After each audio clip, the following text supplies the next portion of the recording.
Assalamualaikum warahmatullahi wabarakatuh and good morning students of 4 Cekal. Okey, pada hari ini kita akan buat sedikit penulisan. Okey, latihan penulisan di mana saya akan terangkan ada satu teknik yang mungkin boleh membantu kamu menulis. Okey, teknik ni namanya goreng. Okey, bila saya harap kamu biasa dengar perkataan goreng. Kadang-kadang bila kita tak ada idea, apa yang kita buat adalah kita goreng. Betul kan? Alright, so the same konsep yang sama kita boleh guna dalam penulisan esei bahasa Inggeris. Alright, jadi kita tengok macam mana cara nak goreng dalam esei. Alright, so kalau ikut senarai ni, goreng ni dia ada 6 cara. Okey, kita akan fokus, kita akan cuba setakat 3 hari ni. Okey, 1, 2, 3. 4 ada juga, tapi kita buat sampai 3 je dah dulu. Alright, so teknik yang pertama adalah dengan cara memberi examples. Okey, give means beri. Examples mean contoh. Contoh tu sebanyak 3 hingga 5. Okey, bila kita bagi satu ayat, kita bagi contoh. Okey, yang tu ingat dulu konsep tu macam mana. Teknik yang kedua, kita repeat. Repeat, ulang. Kita ulang verb. Verb adalah kata kerja. Jadi teknik yang kedua adalah kita ulang kata kerja yang sama tapi subjek yang berbeza. Okey, perbuatan yang sama dilakukan oleh orang yang berbeza. Contohnya memasak. Okey, mak saya masak apa? Kakak saya masak apa? Saya masak apa? Alright, itu maksudnya kita ulang kata kerja.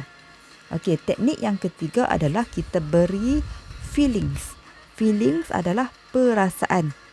Bila kita cerita tentang sesuatu, kita huraikan dengan feelings, perasaan. Alright, jadi kita tengok contoh sikit sebelum kamu buat sendiri. Alright, teknik yang pertama, give 3 to 5 examples. Kita bagi contoh. Teknik yang kedua, repeat the verb. Kita ulang kata kerja. Alright, ayat yang pertama yang diberi adalah my birthday party. Okay, parti hari jadi saya was great, adalah meriah, adalah seronok, menyeronokkan. Many people came. Many people, ramai orang, came, datang. Okay, jadi kita nak bagi contoh. Kita nak bagi contoh dulu ni, examples. Siapa dia people yang ramai tu? My best friends came. Orang yang ramai-ramai tu adalah best friend, kawan baik saya. Nak bagi contoh lagi. Contohnya Kamal, Joe, Faridah, Nisha and Vince. Nampak tak? Itu cara kita bagi contoh. Daripada satu perkataan people, kita huraikan dia jadi best friends, lepas tu kita sebut nama. Alright, itu teknik yang pertama. Teknik yang kedua, kita repeat ulang verb. Perasan tak verb apa yang diulang? Kata kerja apa yang diulang? Datang. Okay. Came. Kita cerita aja siapa mai, siapa datang. Right? That is number 1. Number 2, kita nak cakap pasal presents. I got many presents. Saya dapat banyak hadiah. Right? Jadi kita bagi contoh. Apa contoh hadiah-hadiah yang dapat tu? Okay, kita ada smartphone, kita ada novel, kita ada motorcycle. Jadi repeat the verb. Verb apa yang kita nak repeat tu?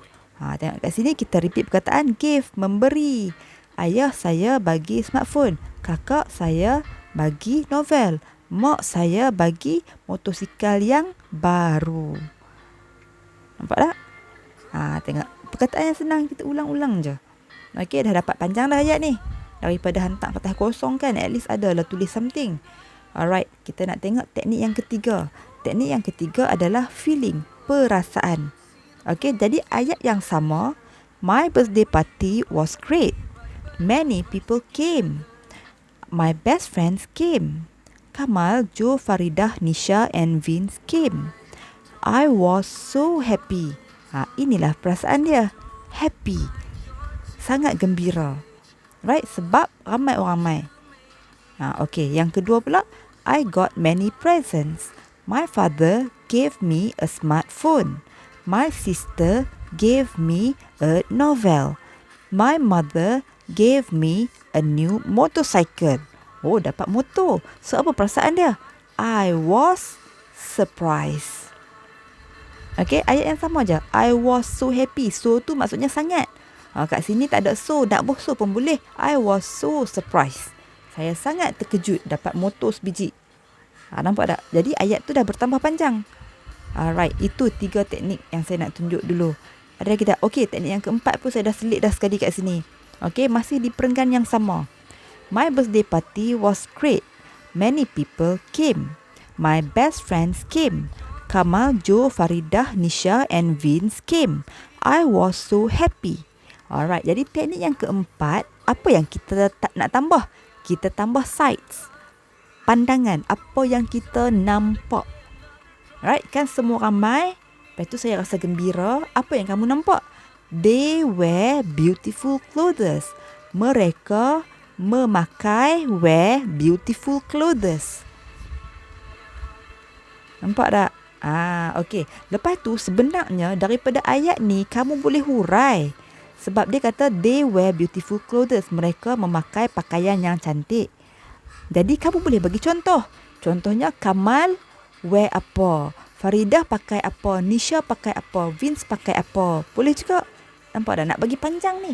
Kamu bagilah contoh. Color ke? Kamal pakai baju color apa? Joe pakai baju color apa? Nisha pakai baju color apa? Boleh juga. Right, takkan color pun tak tahu nak sebut kan? Kamal wear green shirt. Nisha wear red dress. Okey, ayat-ayat yang simple je. Okey, contoh yang kedua tadi, perenggan yang kedua. I got many presents.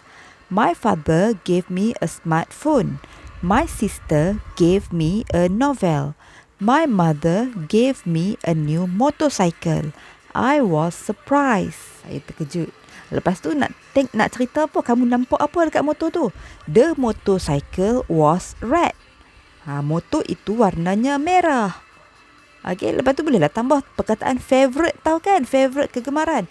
It was my favourite colour. Nampak tak? So, dalam 2 perenggan ni, kamu dah boleh menulis sepanjang 63 perkataan. Lepas tu ni, kalau kamu tambah lagi dekat beautiful clothes ni, lagi banyak. Nampak tak? Boleh jadi 80 perkataan kat sini. Kalau kamu tambah example, tambah contoh untuk clothes. So, itulah saya nak cerita. Taklah susah pun.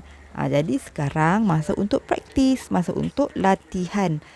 Okey, apa yang saya nak kamu buat sekarang adalah kamu cuba tambah 1 perenggan. Tadi kan dah ada 2 perenggan. Okey, perenggan pertama nak cakap pasal siapa yang happy birthday dia. Perenggan kedua cakap pasal hadiah. Jadi perenggan ketiga nak cakap pasal apa? Nak cakap pasal food, makanan. Okey. We ate many types of delicious food. Kami makan banyak jenis makanan yang sedap. Right, itu maksud dia. We ate many types of delicious food. Lepas tu, kamu bagilah contoh. Dan kali ni saya tak mau kamu repeat perkataan eat. Tak mau repeat perkataan makan. Gunakan perkataan cook, masak. Okey, jadi boleh ceritalah mak saya masak apa, my sister masak apa, my neighbor masak apa. Neighbor tu apa? Neighbor tu jiran. Alright, jadi kat sini ada contoh chicken rice ke, makaroni ke, curry noodle ke. Curry noodle tu apa? Curry ni kamu tahulah curry. Noodle agak-agak apa yang curry? Mi curry. Alright, chicken rice. Chicken hari tu kan kita dah belajar dah perkataan ni sebelum cuti dekat sekolah. Saya bawa masuk kamus dalam kelas hari tu. Kita cari perkataan chicken. Chicken rice, nasi ayam. Macaroni, samalah dalam bahasa Melayu pun macaroni juga. Jadi cuba guna perkataan-perkataan ni untuk tambah example dan bagi panjang ayat. Okay, lepas tu perasaan dia. We were very full. Full means kenyang. Kami rasa sangat kenyang. Okay, jadi very ni sama maksud dengan so. So tadi sangat, very pun sangat juga. Alright, jadi lengkapkan perenggan ini. Kok nak tambah apa-apa kat belakang, bagi lagi, tak kisah. Buatlah sepanjang mana yang boleh. Huraikan perenggan ini. Alright, ada lagi tak? Ada exercise yang kedua, latihan yang kedua, cerita yang berbeza pula. Alright, cerita ni nak cerita pasal date. It was my first date with Lisa. temu janji pertama saya dengan Lisa. Okay, cerita nak keluar dating ni. Jadi pergi mana? We went to a restaurant. Kami pergi ke restoran. Okay. Jadi dekat restoran tu buat apa? We ordered a lot of food. Kami mengorder a lot of. A lot of maksudnya banyak. Food adalah makanan. Jadi ianya adalah temu janji saya yang pertama dengan Lisa. Kami pergi ke restoran. Kami order banyak makanan. Jadi boleh bagi contoh. Give example and repeat the word ordered. Saya order apa? Lisa order apa? Kami order apa? Kalau saya guna I ordered apa? Kalau Lisa guna nama dia, Lisa ordered apa? Kalau kami guna we maksudnya kami. We ordered apa? Alright, dah jadi panjang kat situ. Lepas tu, we were, perasaan dekat sini. Kamu cuba fikir nak tulis perasaan apa kat sini and then cuba Google. Dapat tak perkataan perasaan apa yang kamu nak buat tu? Alright, and then ni perenggan pertama. Perenggan kedua. Nak cerita pasal Lisa pula. Lisa was very friendly. Lisa seorang yang peramah. Okay, we talk about a lot of things. Okay, we talk about. Kami bercakap tentang a lot of. Ingat tak ni? A lot of kat sini. Saya baru terang maksud dia apa. We talk about a lot of things. Kami cakap tentang banyak perkara. Jadi bagilah contoh. Contohnya, I told her about my family. Saya cerita, saya beritahu dia tentang keluarga saya. Lepas tu bagi contoh lagi. Repeat the verb told. Guna perkataan told. Saya cerita pasal keluarga, Lisa cerita pasal apa. Okay, and then kami berasa perasaan. Alright, sama juga. So, ini sahaja sebenarnya. Okay, 3 perenggan. So, perenggan yang pertama pasal birthday party tadi. Tapi cerita pasal food, makanan. Ni satu perenggan yang pendek. Kat sini pula cerita yang kedua. Cerita pasal pergi dating. Okay, pergi dating dengan Lisa. Jadi kat sini 2 perenggan sahaja. Alright. Okay, itu sahaja. Saya harap anak-anak 4 cekal semua boleh cuba. Okay, cubalah buat ayat yang simple-simple je. Tak perlu buat panjang sangat. Bagi ada sahaja. Okay, cuba tengok balik contoh-contoh yang saya bagi dekat depan ni. Apa yang boleh guna balik, guna balik. Baru ingat bila kamu ulang benda yang sama berkali-kali. Alright, itu sahaja daripada saya. I wish you all the best. Okay, good luck and Assalamualaikum.